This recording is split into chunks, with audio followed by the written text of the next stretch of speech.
Pasta का तो खास पता तौर से नहीं। अरब आता क्योंकि वो मेरा फेवरेट है सर। अरे ऐसा क्या सर, अब तो बताएं। हमें खाने hello everyone, let's make restaurant style white sauce pasta. ఇది చాలా హెల్దీ అండ్ చాలా సింపుల్ అండ్ ఈజీగా చేసుకోవచ్చు. అండ్ ఇది పిల్లలకి పెద్దలకి చాలా మంచిది. చాలా సింపుల్గా మార్నింగ్ బ్రేక్ఫాస్ట్ టైంలో కూడా చాలా బాగుంటుంది. సో ఫస్ట్ దానికోసం బాండీ పెట్టి వాటర్ యాడ్ చేసుకొని 1 కప్ ఆఫ్ పాస్తా యాడ్ చేసుకోండి. And half table spoon salt కూడా యాడ్ చేసుకొని బాయిల్ చేయండి. ఇవి బాయిల్ అయ్యేలోపు మనం వెజిటబుల్స్ అన్నీ కట్ చేసుకోవాలి.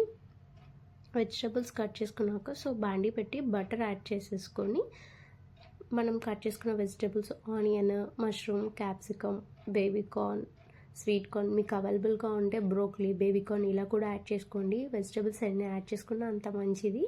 సో ఇది ఓవర్గా కుక్ చేయకుండా జస్ట్ నార్మల్గా ఫ్రై చేసుకోండి.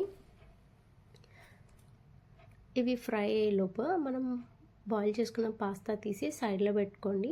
అండ్ ఫ్రై అయిన వెజిటబుల్స్ కూడా తీసి సైడ్లో పెట్టేసుకొని సేమ్ అదే బాండీలోకి బటర్ యాడ్ చేసుకొని అండ్ ఎస్పెషల్లీ ఇక్కడ నేను మైదా అనేది అస్సలు యూజ్ చేయట్లేదు, ఆటా యూజ్ చేస్తున్నాను. హెల్దీ బ్రేక్ఫాస్ట్ అన్నాను కదా, సో 2 టేబుల్ స్పూన్ ఆటా ఫ్లోర్ యూజ్ చేస్తున్నాను. సో ఇది బాగా కలుపుకోండి, లేకపోతే తొందరగా ఉండలు కట్టేస్తుంది. అండ్ ఇది చాలా లో ఫ్లేమ్ మీదనే కుక్ చేయండి. నేను ఇక్కడ 2 కప్ ఆఫ్ మిల్క్ తీసుకున్నాను. ఇవి కాచి చల్లార్చిన మిల్క్.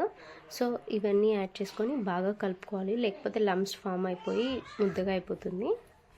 అయిన తర్వాత mixed herbs 1 tablespoon, chilli flakes 1 tablespoon add చేసుకోండి. And 1 tablespoon pepper powder, 1 tablespoon salt కూడా యాడ్ చేసుకొని మనం బాయిల్ చేసుకున్న పాస్తా ఉంది కదా, సో అది కూడా ఇందులోకి యాడ్ చేసేసుకొని బాగా కలుపుకోండి. బాగా కలుపుకున్న తర్వాత ఇక్కడ మనం కట్ చేసుకున్న వెజిటబుల్స్ ఉన్నాయి కదా, సో అవి కూడా ఇందులోకి యాడ్ చేసుకొని బాగా కలుపుకోండి. అండ్ లో ఫ్లేమ్ మీదనే కుక్ చేయండి. అండ్ నేను ఇక్కడ 2 టేబుల్ స్పూన్ చీజ్ యాడ్ చేస్తున్నాను. ఇక్కడ మీరు స్లైసెస్ అయినా యూజ్ చేసుకోవచ్చు, so as your wish. So cheese add చేసుకొని బాగా కలుపుకొని కొంచెంసేపు బాయిల్ అయిన తర్వాత స్టవ్ ఆఫ్ చేసుకొని సర్వ్ చేసుకోండి. ఇప్పుడు మన ఎమ్మి వైట్ సాస్ పాస్తా రెడీ. ఇది మా పాప ఫేవరెట్ ఫుడ్. సో మీకు కూడా నచ్చితే మీరు కూడా ట్రై చేసి మీ పిల్లలకి పెట్టండి. Please subscribe.